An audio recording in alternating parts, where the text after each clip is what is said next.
feature presentation. Brady, thank you so much for taking the time to do this. The first question I wanted to ask you, with your uncle being an architect and also co-writer Mona Fastfold, also her grandfather being an architect. Exactly. I'm curious to know about if they had any influence on the work of the film and specifically the characters. I mean, not beyond the influence of our early childhood experiences and memories of them both. My wife's grandfather passed away quite a few years ago, and my uncle I'm very close with, but he lives on the other side of the country. You know, I've always been able to pick up the phone and call my uncle and commiserate about our professions, because they're in fact quite similar, building a building and making a movie. Absolutely. Does it feel any personal, though, in terms of this movie compared to your other work, in terms of the making of it or just the process of putting something together like this? To be honest, all of the films are probably more personal than anyone would realize. I mean, you know, I also grew up in public, so when I made Vox, I knew what it meant to become a public figure, even in a small way, as a young teenager. But you know, there's of course there's a lot of our sort of frustrations with you know, with making movies that are sort of embedded into the fabric of this film, and the characters' frustrations about working on this project. You talked a little bit about that frustration in past interviews. You called it an exorcism when you were writing the script. Do you look at that experience any different now compared to where you were then and where you are now? Yeah, I mean, I had just come off of a project that was sort of, you know, particularly torturous, and my wife and I, we've been working on that project for several years, and we wrote this really, I think, in either consciously or unconsciously, I don't really remember, in response to that. I mean, the patron-artist dynamic is a very complicated tug of war. Absolutely. Do you feel that when you're writing a script, is it something that you like to start with the character or the world around them? Because I'm always fascinated with the building of the worlds that you create, especially with the divide of chapters, the intermission, the epilogue, and the prologue. Yeah, I mean, you know, I always start with themes, and usually my wife and I will have spoken for 1 or 2 years before sitting down to execute a draft.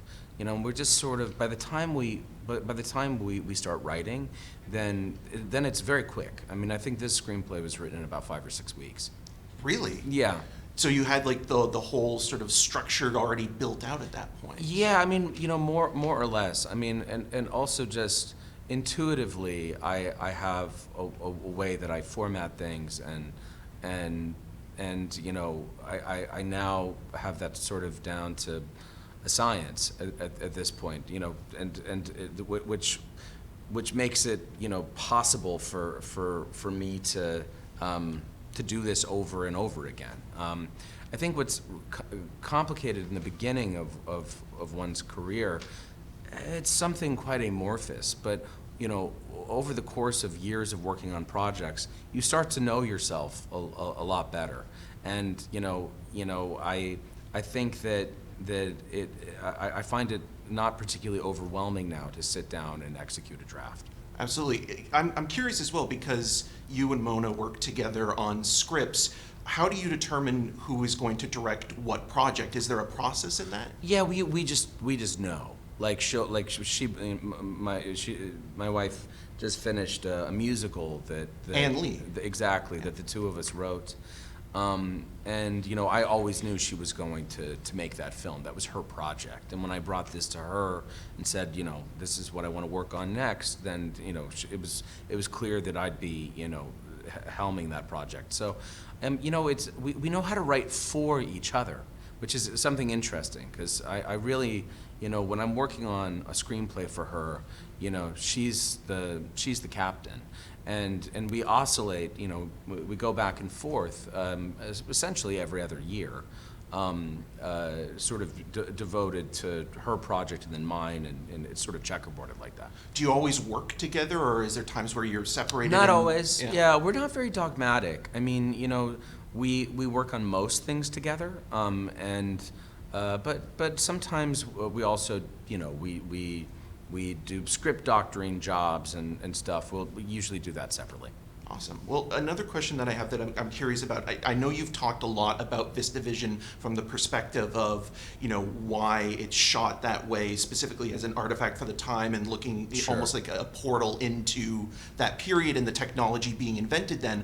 I wanted to ask you, how do you prepare as a director to use that technology, and how does the technology dictate the schedule of shooting something like this? What's funny is that the process of shooting something digitally or shooting on celluloid, they're really not that different. I mean, we work with very, accomplished crews that move really, really quickly and swap out magazines, and also it depends on what you're shooting. I mean, for example, if you're shooting a 1,000-foot mag of 2x 35 millimeter, you have about 20 minutes in the magazine. So, 20 minutes is a lot, and most cards only hold about 28 minutes. So, I think a little too much is made up of the process being something slower. It really isn't, and you have to take breaks anyway. I mean, you have to fix wigs and you have to fix makeup, and so there's always something to stop for anyhow. Absolutely. Do you have to adjust any interior sets or production aspect to accommodate this technology and the equipment itself? Well, the only thing that's quite tricky with VistaVision is that because you load the film horizontally as opposed to vertically, as film gathers on one side of the magazine, it'll tip as Steadicam. So we had to create a counterbalance system that would keep it from doing that. Steadicams didn't exist at the time that the camera was created, so it really wasn't on anyone's mind. So trying to make it function with contemporary tools was the only thing that, where there was a little bit of a learning curve. Absolutely. Something that I keep thinking about with this movie, there's a line delivery from Guy Pearce's character about being intellectually stimulated, and it adds a moment of levity. Was there a line that you wrote in the film that an actor in your cast brought to life in a way that you weren't expecting it to kind of pop off the screen into the... I mean, I was saying before as well, I think that Adrian and Felicity, they both imbued the characters with warmth that I think was not necessarily on the page. And so, and speaking of levity, I think it's a really important ingredient in the recipe because, the two of them, they fill the film with so much humanity and grace. Absolutely. Well, I have to wrap with you, but I want to thank you so much for taking the time to do this. Thank you. And congratulations on the film. It's amazing. Thank you so much. I really appreciate it. Yeah.